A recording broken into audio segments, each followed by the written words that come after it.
Don't get scurvy on the boat. Don't get typhus that don't float. Don't come in mutiny, that's not right. If you're going on a boat, it ain't your night. We are going on a boat, we will probably die. It's 1700, and I'm a guy. Hello, I'm Mrs. Morris here, reporting from the Patagonia island named after the shipwreck of the HMS Wager.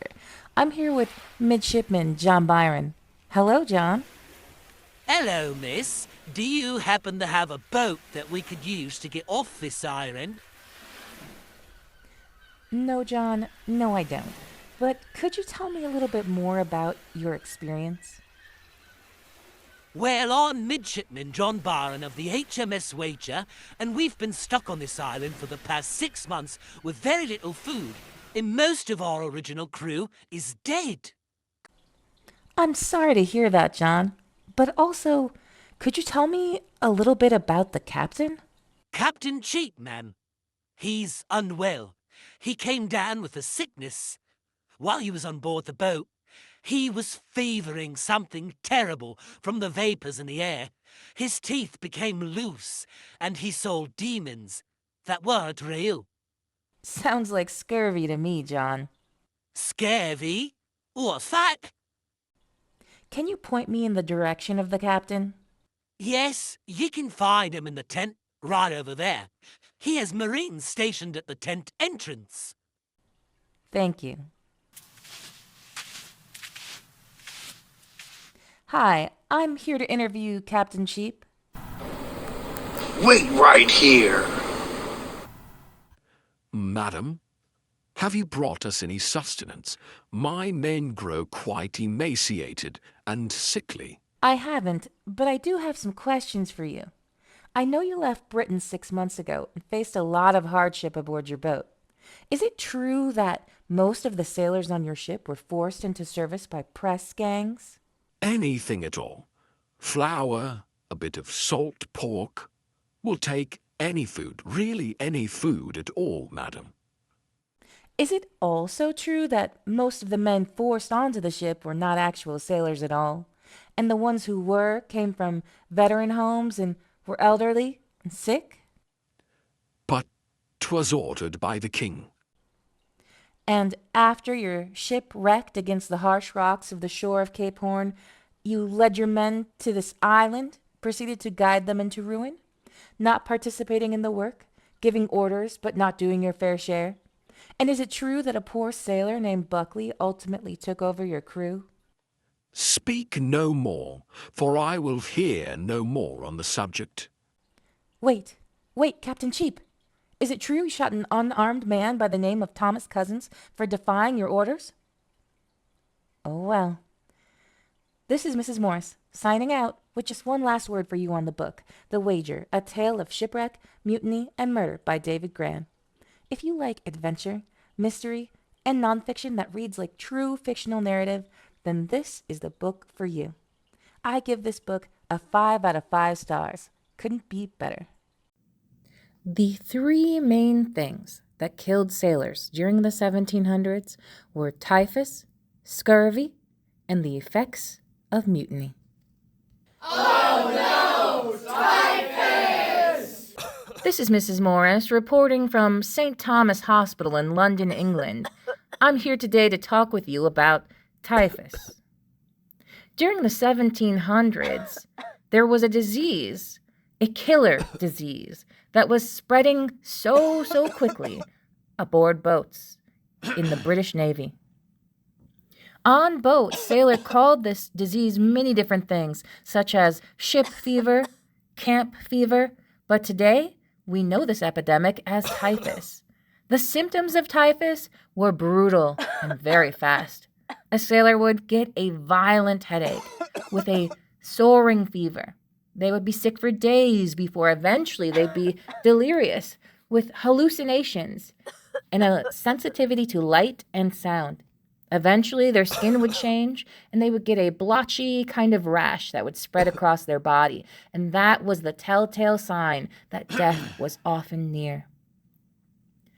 People originally thought that typhus was caused from a lack of religious purity. So sailors especially, people considered that eventually on the boat they would become impure. They would be not following the rules of the Bible. They would be drinking or swearing, and that this would lead to them getting typhus.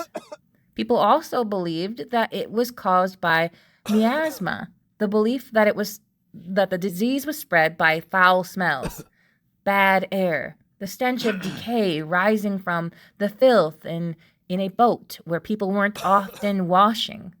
So they would think of getting a lot of fresh air as being a cure. But all of these theories were quite wrong. And typhus was actually spread from the feces of lice and fleas. And lice and fleas would often be a very common thing found on a British naval boat. The biggest problem was the med bay on the boat was not actually at the level of fresh air, but even deeper in the boat than where sailors would usually be sleeping. So they wouldn't get any fresh air there, and they would be sleeping in hammocks that were hung side by side. So people would get even more infested with fleas and lice, making it so they made the disease worse, essentially, while they were in the med bay versus getting better. And many, many sailors died in this way. Oh no, scurvy!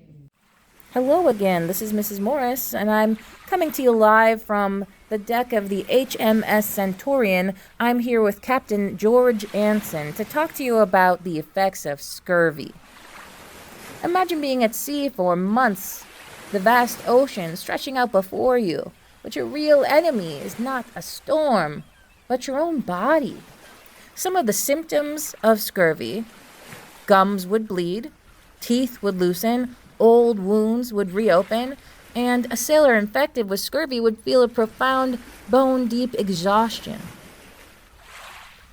The mysterious disease, which is scurvy, haunted sailors on long voyages for years, centuries, a long, long time. It claimed over 2 million lives, especially from naval battles, like that you might find on the deck of the Centaurian with George Anson here. Scurvy was caused by a severe deficiency of vitamin C, an essential nutrient that our bodies can't produce on their own. Sailors, during this time, the 1700s, were the perfect victims of this. To survive at sea, their diet consisted almost entirely of non-perishable foods, such as salted beef, flour, hard biscuits, and oftentimes there were no fresh fruit or vegetables on board the boat after the first couple months, so they had no source of vitamin C. It took a long time for doctors to eventually find out that vitamin C was the answer to scurvy. At the time the Centaurian was in the water, sailors didn't even know what they were plagued with when they had scurvy. Hello, this is Mrs. Morris. Lastly, reporting from the Newgate Prison in London, England. I'm here to talk to you about mutiny. So what was mutiny? Well, it was an open rebellion against a ship's officers. It wasn't just disobeying an order, it was a collective act to seize the control of the ship. It usually grew from desperation. As I said earlier in this report, sailors were often pressed or forced into service. They faced brutal discipline, rotten food, many diseases such as typhus and scurvy, and their pay was often months, even years late. So mutiny was a last resort for men with nothing to lose. How did mutiny happen? Usually started with secret whispers. Away from officers' ears, a group of sailors bound by shared misery would make a pact. They would wait until the dead of night, seize the weapons, and storm the captain's chambers. Place the officers in chains. Sometimes, as in the Spithead Mutiny of 1797, it was even more of a mass strike, thousands of sailors across the fleet refusing to weigh anchor until their demands for better pay and conditions were met. But what was the price of failure, or even success? Well, it was terrifying.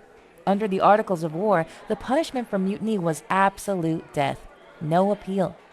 The ringleaders of the mutiny would be swiftly court-martialed and sentenced to hang from the yardarm.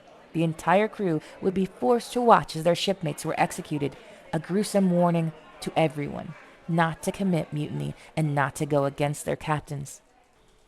Thanks for joining me today on my podcast, Tales from the Deep, to talk about the book The Wager by David Grann. The disease of typhus, scurvy, and the unfortunate event of mutiny.